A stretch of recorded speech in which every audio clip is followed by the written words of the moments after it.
वो समय तो एक ठर रावण रही से, एक दुए जन अत्याचार करने वाला रही से, लेकिन का आज भी ये प्रश्न है और रावण मरे के बाद में आज रावण नहीं है का?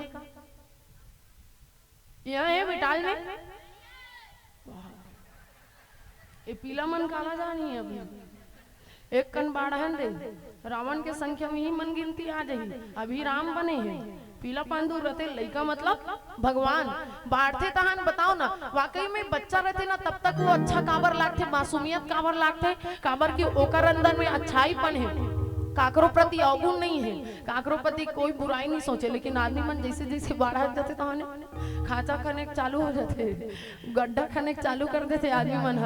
हे भगवान, हे शंकर भगवान, मोला बने बना देवे लेकिन ओकर सन मोन नहीं पटे, थोड़ा निपटा देवे तो होला, थोड़ा देख ले रहे होला। मतलब इंसान जो है अपन सुख से उतना सुखी नहीं है जितना पड़ोसी के सुख से दुखी है।